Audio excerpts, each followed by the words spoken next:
have joined it before the sun was up in the middle of the night in Southwark.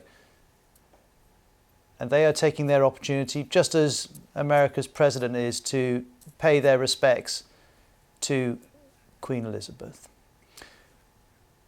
Joe Biden and Jill Biden have stepped away from that raised platform where they were standing and in contemplation for a few seconds. We can see them there now. And the queue of those who have waited to pay their respects continues to file through Westminster Hall. We'll continue our coverage in a few minutes' time.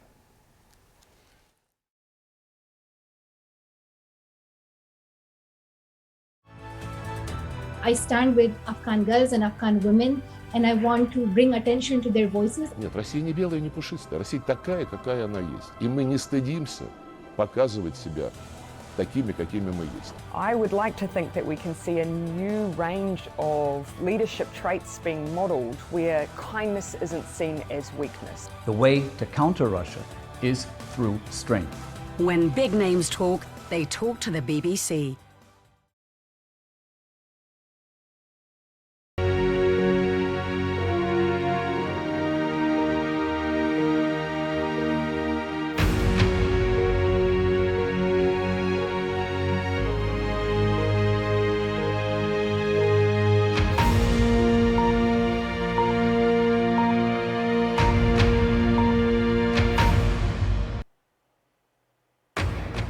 World leaders arrive in London ahead of the Queen's state funeral as members of the public are advised the queue to see her lying in state will soon be closed. The US President Joe Biden has, in the last few minutes, paid his respects to the Queen in Westminster Hall. And this is the scene outside Westminster Hall as members of the public wait patiently for hours to be allowed in. Among the 2,000 guests at tomorrow's funeral at Westminster Abbey are members of the public who've been preparing for the solemn occasion. Fairly choked up. Emotional is probably the main word, yeah. Honoured and emotional.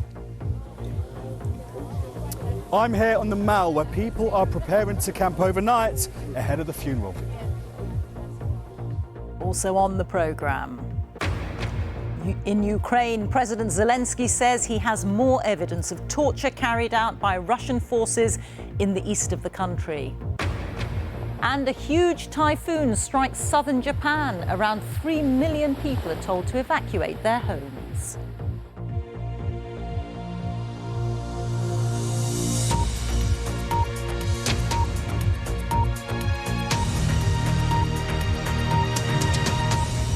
Good afternoon. Ahead of the Queen's state funeral tomorrow, people are being advised not to join the queue to see her lying in state, as it'll shortly reach its final capacity.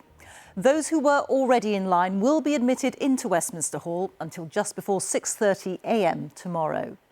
This evening, there'll be a 1-minute silence at 8 p.m. across the UK to remember the late Queen.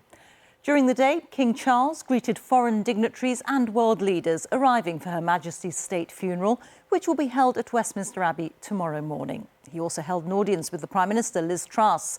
The new King is holding a diplomatic reception at Buckingham Palace for them this evening. Here's our royal correspondent, Nicholas Witchell. The final preparations for tomorrow's state funeral.